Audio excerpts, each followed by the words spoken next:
Today we are going to read Finn's favourite story. It's called Black Dog. And it's written by a man called Levi Pinfold.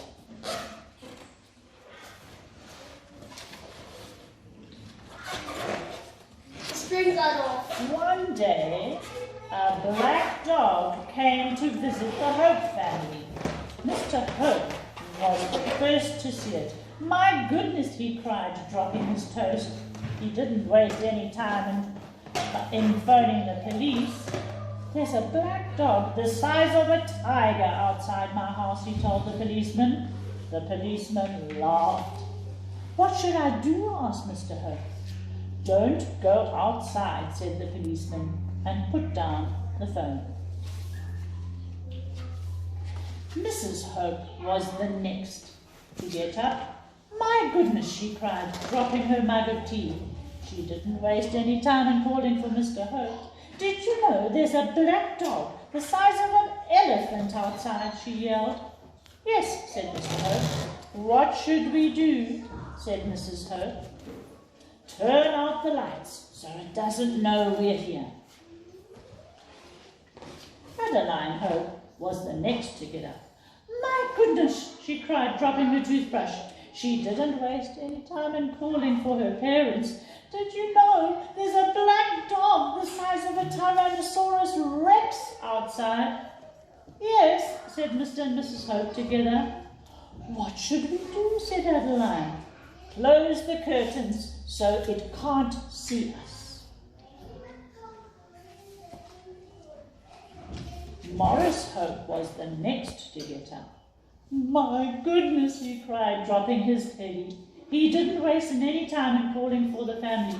"Did you know there's a black dog the size of a big Jeffy outside?" "What's a big Jeffy?" asked Adeline Hope. "Never mind that. What should we do?" demanded Morris Hope. "Hide under the covers," they said.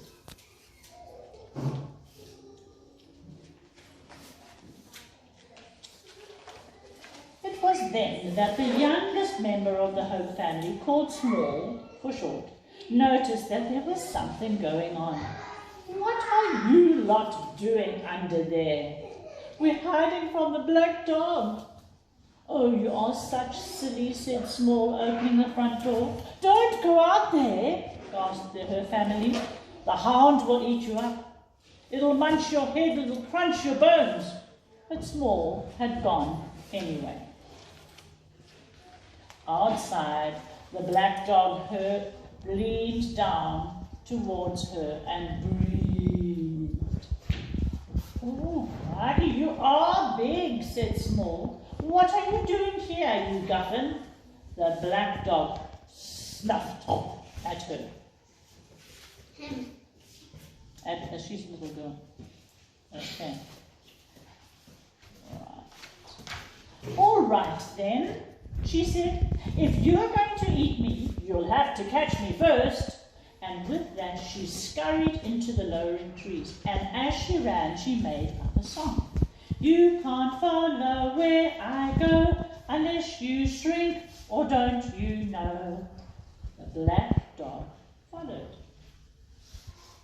As Small hurried towards the frozen pond, under the little bridge and over the ice, she sang again. "You've got fat legs, ice is thin, lose some weight or you'll fall in." And the black dog followed. And next, she scuttled through the playground, down the slide, and around the roundabout, singing, "You've a big tongue, I'm all slim, you'll fit through if you're more trim." And still the black dog followed. Finally, Small had run all the way back to the house. "You'll find out why they all hide if you follow us inside." And with that, Small tumbled into her warm home through the cat flap. She really was that small. And so by now was the black dog, small enough to follow her through the door. Inside, Small grabbed a washing basket, and as the black dog scrabbled in behind her, she covered him with a loud ha. And just then the rest of the Hope family popped up from behind their barricade. "You haven't been munched," cried Mrs. Hope. "You haven't been crunched," cheered Mr. Hope. "You haven't been eaten," yelled Maurice Hope, missing a poetic opportunity. "But where's the black dog?" asked Adeline, and without a word, Small lifted the basket. The rest of the Hope family were extremely pleased to see that the black dog was neither so huge nor so scary as they had feared. "He doesn't seem fierce at all. When I really look at him," said Mr. Hope, and the rest of the family agreed. "We were silly," said Adeline. "Only Small knew the right thing to do." Everyone was quiet for a while, thinking how brave Small had been. "You've got a lot of courage facing up to a big, fearsome thing like that," said Mrs. Hope.